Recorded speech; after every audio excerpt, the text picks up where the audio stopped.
नमस्कार दोस्तों, अगर आपने नीट 2026 क्वालिफाई कर लिया है लेकिन एडमिशन प्रोसेस और काउंसलिंग को लेकर कंफ्यूज्ड हैं, तो आज का ये वीडियो सिर्फ और सिर्फ आपके लिए है।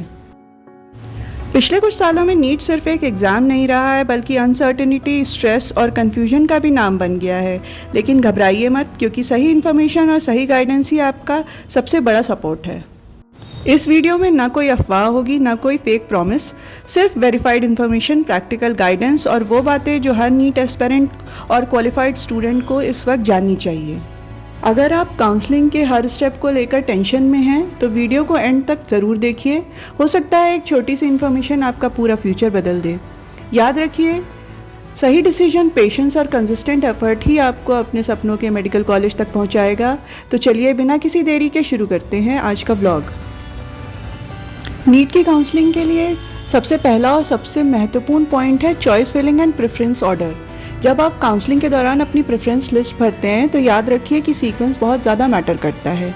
कई छात्र सिर्फ कॉलेजों के नाम भर देते हैं लेकिन प्रेफरेंस ऑर्डर पर ध्यान नहीं देते, और यही सबसे बड़ी गलती हो जाती है उनसे। मान लीजिए अपने लिए कॉलेज ए सबसे पसंदीदा है और कॉलेज बी उससे कम पसंदीदा। अगर आपने गलती से कॉलेज बी को ऊपर और कॉलेज ए को नीचे भर दिया, तो काउंसलिंग सिस्टम पहले आपकी मेरिट और प्रेफरेंस ऑर्डर के अनुसार कॉलेज बी अलॉट कर सकता है। ऐसी स्थिति में आपके पास दो ही विकल्प बचते हैं, या तो उस कॉलेज में एडमिशन लेकर समझौता करें, या फिर सीट रिज़ाइन करके अगले राउंड का इंतज़ार करें, जिसमें बेहतर सीट मिलने की कोई गारंटी नहीं होगी।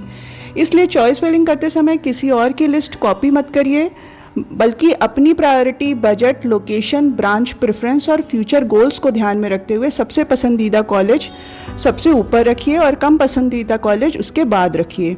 एक सही प्रेफरेंस ऑर्डर आपको आपके ड्रीम कॉलेज तक पहुंचा सकता है, जबकि एक छोटी सी गलती पूरी काउंसलिंग प्रोसेस को प्रभावित कर सकती है। अगला पॉइंट बहुत ही इम्पॉर्टेंट है, और इस छोटी सी गलती की वजह से बाद में काफ़ी स्टूडेंट्स को परेशानी होती है। जब भी काउंसलिंग की सिक्योरिटी मनी डिपॉजिट करें, कोशिश करें कि पेमेंट सिर्फ अपने या अपने पेरेंट्स के बैंक अकाउंट से ही करें। ध्यान रहे, ये सिक्योरिटी मनी आपकी कॉलेज फीस में एडजस्ट नहीं होती है। काउंसलिंग प्रोसेस के बाद ये रिफ़ंड कर दी जाती है, और रिफ़ंड हमेशा उसी बैंक अकाउंट में आता है जिससे कि पेमेंट की गई थी। इसलिए किसी दोस्त, रिलेटिव, साइबर कैफ़े या फिर किसी कंसल्टेंट के अकाउंट से पेमेंट करने से बचिए। ये एक छोटी सी प्रिकॉशन है, लेकिन बाद में बहुत बड़ी प्रॉब्लम से बचा जा सकता है। अब मैं अपने कुछ पर्सनल एक्सपीरियंस के बेसिस पर आपको काउंसलिंग के दौरान होने वाले कुछ कॉमन स्कैम्स के बारे में बताना चाहती हूँ। सबसे पहले और सबसे ज़रूरी बात, कॉलेज अलॉटमेंट पूरी तरह आपकी नीट रैंक, कैटेगरी और प्रेफरेंस लिस्ट के बेसिस पर होता है, चाहे गवर्नमेंट मेडिकल कॉलेज हो या प्राइवेट मेडिकल कॉलेज। इसमें किसी भी कंसल्टेंट या एजेंट का कोई कंट्रोल नहीं होता है। कई बार कुछ कंसल्टेंट्स या एजेंट स्टूडेंट्स को कहते हैं कि इतने पैसे दे दीजिए, हम आपका एडमिशन फलाना गवर्नमेंट कॉलेज या प्राइवेट कॉलेज में करा देंगे। अगर कोई आपसे ऐसा क्लेम करता है, तो समझ लीजिए कि वो आपको मिसलीड कर रहा है। ऐसे लोगों से के झांसे में बिल्कुल मत आइए, और अपनी मेहनत की कमाई किसी और के हवाले बिल्कुल मत कीजिए। काउंसलिंग हमेशा ऑफिशियल मेरिट और रूल्स के हिसाब से ही होती है। पैसे देकर सीट खरीदने का वादा सिर्फ एक स्कैम ही होता है। अगला और बहुत ही इम्पॉर्टेंट पॉइंट, अगर कोई कंसल्टेंट या एजेंट आपसे ये कहता है कि वो आपके लिए PWD, NRI, फ्रीडम फाइटर या किसी भी दूसरे कोटा के फर्जी सर्टिफिकेट्स या फेक एलिजिबिलिटी बनवा देगा, तो ऐसी बातों में बिल्कुल मत आइए। हो सकता है उस समय ये शॉर्टकट आपको आसान लगे, लेकिन वेरिफिकेशन के दौरान अगर डॉक्यूमेंट्स गलत या फेक पाए गए, तो आपका एडमिशन कैंसिल हो सकता है। कई केस में MBBS सीट भी रद्द हो सकती है और लीगल एक्शन का भी सामना करना पड़ सकता है। मैं ये बात सिर्फ अवेयरनेस के लिए बता रही हूँ, ताकि कोई भी स्टूडेंट किसी गलत सलाह या फ्रॉड का शिकार ना बने। अब ये पॉइंट उन स्टूडेंट्स के लिए है जो प्राइवेट मेडिकल कॉलेज को अपनी प्रेफरेंस लिस्ट में इंक्लूड कर रहे हैं। कभी भी सिर्फ किसी कंसल्टेंट, सीनियर या किसी और के कहने पर कॉलेज सेलेक्ट मत कीजिए। हर कॉलेज के बारे में खुद रिसर्च कीजिए, उसका इंफ्रास्ट्रक्चर, हॉस्पिटल की bed strength, OPD, patient load, faculty, clinical exposure, internship opportunities और ओवरऑल रेपुटेशन ज़रूर चेक करिए। अगर पॉसिबल हो तो काउंसलिंग से पहले एक बार कॉलेज विजिट भी कराइए। याद रखिए, प्राइवेट मेडिकल कॉलेज में आप बहुत बड़ी फ़ीस इन्वेस्ट कर रहे हैं, इसलिए बिना पूरी जानकारी के डिसीजन लेना सही नहीं होगा। अपने फ्यूचर के लिए बेस्ट कॉलेज चूज़ करना आपका हक भी है और जिम्मेदारी भी। किसी भी प्रेशर या एडवाइस से नहीं, बल्कि फैक्ट्स और अपनी रिसर्च के बेसिस पर फाइनल डिसीजन लीजिए।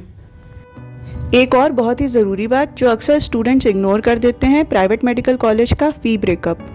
सिर्फ ट्यूशन फ़ी देखकर एडमिशन का डिसीजन मत लीजिए। कॉलेज से पूरा फ़ी स्ट्रक्चर ज़रूर मांगिए और समझिए कि टोटल कॉस्ट कितनी बनेगी। कई कॉलेज में ट्यूशन फ़ीस के अलावा examination fees, hostel fees, mess charges, laundry charges, university charges, security deposit और कुछ अन्य मिसलेनियस चार्जेस भी अलग से लिए जाते हैं। एडमिशन फाइनल करने से पहले पूछिए कि एक साल में आपको टोटल कितना खर्चा आएगा और कौन कौन से चार्जेस वन टाइम हैं और कौन से हर साल देने होंगे। इससे बाद में किसी हिडन चार्जेस की वजह से फाइनेंशियल बर्डन या सरप्राइज़ का सामना नहीं करना पड़ेगा।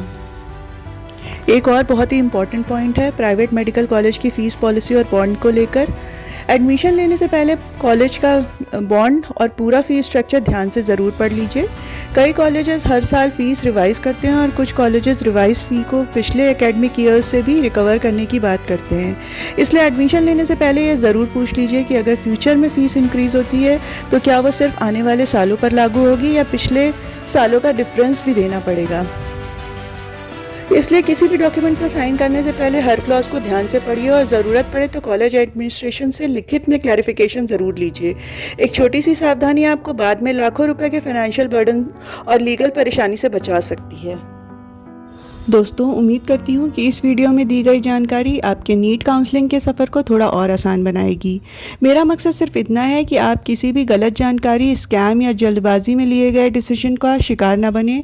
MBBS सिर्फ एक कोर्स नहीं है बल्कि ज़िंदगी का एक बहुत बड़ा फ़ैसला है, इसलिए हर स्टेप सोच समझकर ऑफिशियल इन्फॉर्मेशन और अपनी रिसर्च के बेसिस पर ही लीजिए।